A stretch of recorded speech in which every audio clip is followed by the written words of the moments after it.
करीम अल्लाहुम्मा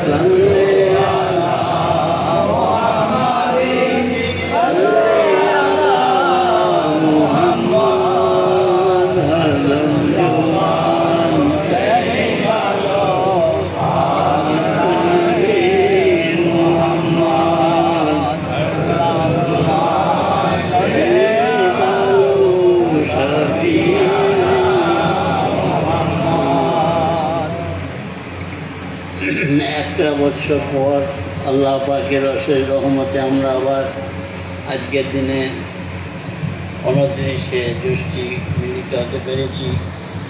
এরই জন্য আল্লাহর কাছে লাখ লাখ শুকরিয়া আদায় করা, আমরা শুকর আদায় করার তৌফিক চাইছি। আজকের এই দিনটা আমাদের খুবই একটা মহৎ এবং পবিত্র দিন, এই কারণে যে সমস্ত আমার প্রিয় মানুষরা এখানে উপস্থিত হয়েছেন তাদের সাথে সম্পর্ক একটা আমাদের একটা আলাদা দিলি মহব্বত। আর এই একটা বছর পর আমরা কেমনভাবে অতিক্রম করলাম বছরটা, সেটাও বুঝতে পারা যায় তাদের কাজকর্ম, তাদের সমস্ত রকমের চালচলন দেখে। তারই জন্য আমরা আল্লাহর কাছে অশেষ আমরা শুকরিয়া আদায় করছি যেন এই রকমেরই দিন আমরা পাই। আল্লাহ পাক সকল জীবকে পৃথিবীর বুকে তিনি সৃষ্টি করেছেন, তাদের জীবিকা দিচ্ছেন, সব কিছুই তিনি করছেন। কিন্তু আমাদের মতো সৌভাগ্য, অর্থাৎ এই মানব জীবনের মতো সৌভাগ্য আর কোনো জীবের নাই। যেহেতু আমরাই একমাত্র সেই জীব যারা আল্লাহর সাথে সম্পর্ক রাখতে পারে, আল্লাহ সম্বন্ধে জানতে পারে, আল্লাহর গুণগান প্রশংসা করতে পারে এবং আল্লাহকে চিনে নিজে আপন সত্তাকে আরও বেশি উন্নত করতে পারে। তাই আজকের দিনে আমরা এই অনুষ্ঠান আমাদের সারাটা বছর যে আমলগুলো করি, অর্থাৎ খারাপ ভালো আমল আমাদের থাকে, তাই খারাপগুলোকে বর্জিত করে আমরা ভালোগুলোকে গ্রহণ করব এবং আমরা সেই আমলের দ্বারা আল্লাহ পাককে অর্জন করব, আল্লাহ পাকের নৈকট্য লাভ করব। এইটাই হচ্ছে আমাদের কর্তব্য। তাই তার গুণগান প্রশংসার মধ্যেই রয়েছে আমাদের সমস্ত রকমের কামিয়াব। আল্লাহ আমাদেরকে যে প্রাধান্য দান করেছেন, সেই প্রাধান্যের মধ্যে সব থেকে বড় জিনিস হচ্ছে আমাদের জ্ঞান। কারণ এই মানব জ্ঞান দ্বারাই সব কিছু নির্বাচিত হয়। দোজখ বলি আর জান্নাত বলি, এই জ্ঞান দিয়েই আমরা লাভ করি। তাই আমাদের উচিত সর্বসময় আমাদের জ্ঞানকে, আমাদের জ্ঞানের সর্ব অবস্থাতেই যেন আমরা তাকে বেশি বেশি করে আরও উন্নত করতে পারি।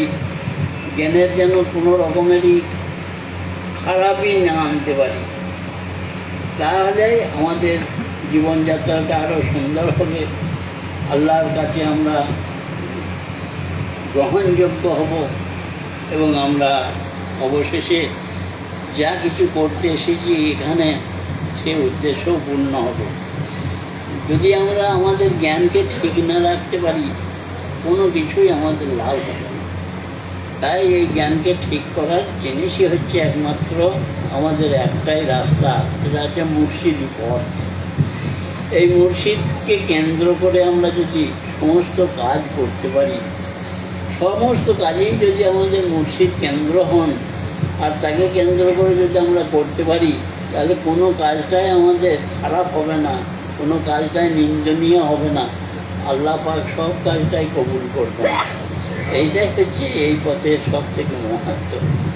তাই আমরা এই পথটাকে আঁকড়িয়ে ধরে থাকব, এবং যারা এখনো পর্যন্ত এই পথে আসতে পারি নাই তাদেরকেও আমি অনুরোধ করব এই পথে তারা যেন, এই মুর্শিদি পথে তারা যেন এসে যায়, তাদের জীবনযাপন করতে পারে।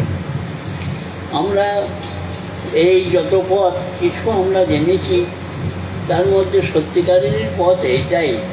এর থেকে আর উচ্চতম পথ আমরা কোনোটাই পাই না। কারণ সব জায়গাতে আমাদের পেতে গেলে কিছু দিতে হয়, পয়সা করি, ধন দৌলত সমস্ত কিছু দিতে হয়, দিয়ে আমরা সেটাকে হাসিল করি। কিন্তু এমন একটা পথ, মুর্শিদ কোনো তার বিনিময়ে আমাদের কাছে পয়সা নেন না, বরং অনেক জায়গায় দেখি মুর্শিদ আবার তাঁর ছাত্রদিগকে, শিষ্যদিগকে তিনি নিজে থেকে তার ঘর থেকে পয়সা করি দিয়ে চালিত করেন। সুবহানাল্লাহ, কত বড় জিনিস! তাই এই পথকে সম্মানিত করতে হবে, এবং আমরা যেন এই পথে অনুসারী হয়ে চলতে পারি। তাহলেই আল্লাহ রসুল আমাদের খুশি হবেন এবং আমাদেরকেও শেষ পর্যন্ত কামিয়াবি করে দেবেন। কারণ আল্লাহর পথে চলতে গেলে একজন কামেল মানুষ না হলে কোনো রকমেরই আমরা পথ পাবো না। কারণ এই পথটা এমন অনন্ত পথ, যার কোনো সীমা নাই। আর সেই সীমাকে একমাত্র অনন্তকে সীমিত করতে পারে এই মুর্শিদরাই। তাই এই পথের দাম প্রচণ্ড। এই পথটা একমাত্র ওই পথ যা আল্লাহর পথে আমাদেরকে নিঃসন্দেহে কামিয়াবি ঘটায়। আমি মনে করব সকলেই একটু নিজের সম্বন্ধে চিন্তা করে আপনারা বেশি বেশি করে এই পথ সম্বন্ধে জানবেন এবং এই পথে পায়রবি করবেন। এটাই হচ্ছে আমার বক্তব্য সারবস্তু। আল্লাহ যেন আমাদেরকে কামিয়াবি দান করুন, আর সারাটা বছর যেন আপনারা শান্তির সাথে, সুস্থের সাথে, ঈমান আমানের সাথে আপনারা থাকতে পারেন, চলতে পারেন। এটাই আমি আল্লাহ পাকের কাছে আরজ করব। আল্লাহুম্মা আমিন। আল্লাহুম্মা রাব্বানা তাকাব্বাল মিন্না ইন্নাকা আনতাস সামিউল আলিম ওয়া তুব আলাইনা ইন্নাকা আনতাত তাওয়াবুর রহিম। ربنا إننا آمنا فاغفر لنا ذنوبنا وقنا عذاب النار. ربنا هب لنا من أزواجنا وذرياتنا قرة أعين واجعلنا للمتقين إماما. ربنا اغفر لنا ولإخواننا الذين سبقونا بالإيمان ولا تجعل في قلوبنا غلا للذين آمنوا ربنا إنك رؤوف رحيم. ربنا آتنا في الدنيا حسنة وفي الآخرة حسنة وقنا عذاب النار وقنا عذاب القبر وقنا عذاب الحشر وقنا عذاب القيامة. اللهم اغفر لي ولوالدي وارحمهما كما ربياني صغيرا. اللهم اغفر لي ولوالدي ولأستاذي ولشيخي ولجميع المؤمنين والمؤمنات والمسلمين والمسلمات الأحياء منهم والأموات. وصلى الله تعالى على خير خلقه محمد ونور عرشه أفضل الأنبياء والمرسلين حبيبنا وسيدنا وسندنا وشفينا مولانا محمد وعلى آله وصحبه أزواجه وذريته وآل بيت أوليائه أجمعين برحمتك يا أرحم الراحمين. لا إله إلا الله لا إله إلا الله